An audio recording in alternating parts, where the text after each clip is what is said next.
Good morning. আমি অনিন্দিতা আর আমার making diaries চ্যানেলে তোমাদের সকলকে জানাই অনেক অনেক স্বাগত। আশা করি তোমরা সবাই সুস্থ আছো, ভালো আছো। আমিও ভালোই আছি। তবে আজকে দিনটা কিন্তু খুব খুব স্পেশাল আমাদের জন্য, কারণ আজকে আমাদের ফ্ল্যাটের রেজিস্ট্রি।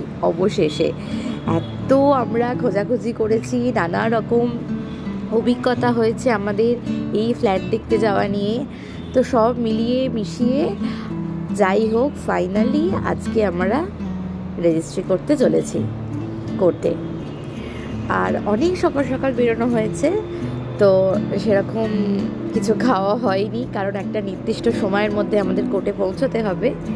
ওই চাটা তো থাকবেই। আর দেখা যাক এখানে সমস্ত পেপার রেডি করে সব কিছু কাজ কখন কমপ্লিট হয়।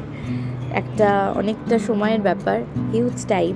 সেই সময় নিয়েই আমরা বেরিয়েছি।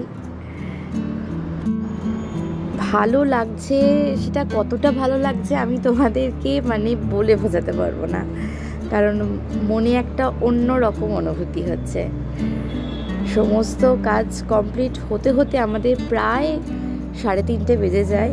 তারপরে আমরা আসি একটা রেস্টুরেন্টে খাওয়া দাওয়া করতে, যেহেতু সকাল থেকে সেরকম কিছু খাওয়া হয়নি আর চাটা বহুবার খাওয়া হয়েছে, তো ওই জন্য ঠিক করা গেল যে তাহলে একটা রেস্টুরেন্টে আসি, এসে সবাই মিলে আমরা এই সময় খাওয়া দাওয়াটা একটু সারি। এরপরে আমরা যাব ফ্ল্যাটে। চলো তোমাদেরকেও সেখানে একবার নিয়ে যাই, এক ঝলক একটু দেখে নাও। এখানটা নিচে পার্কিং, আর এরপরে আমাদের ফ্ল্যাটটা হচ্ছে 4th ফ্লোর, একদম যশোর রোডের ওপরেই।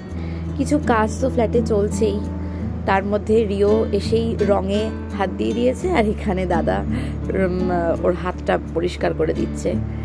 আর এই জিনিসটা খুব ভালো, এটা দিয়ে গেছে আমাদের রান্নাঘরেই রাখলাম। এটা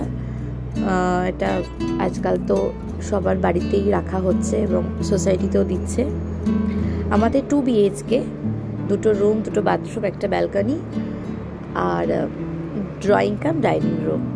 বেশ ভালো, খুব ছোটও না আবার বিশাল বড়ও না, আমাদের জন্য ঠিকঠাক পারফেক্ট। হ্যাঁ, তবে একটা ইন্টারেস্টিং, এখন ছাদে এসেছি, সানসেট হচ্ছে। দেখো প্লেনটা কিন্তু পুরো ল্যান্ডিংটা আমাদের ছাদে উঠলেই দেখতে পাওয়া যাচ্ছে। এমনিতেও ব্যালকনিতে দাঁড়ালে সবসময়তেই প্লেন উঠছে আর নামছে, কিন্তু আমরা এই যে ছাদে এসেছি একদম ল্যান্ডিংটা আমরা দেখতে পাচ্ছি। তো কতটা ক্যামেরায় দেখা যাচ্ছে আমি জানি না, কারণ সামনেটাও কনস্ট্রাকশন চলছে আমাদের সোসাইটিরই। ভালো করে পরে আবার দেখাবো।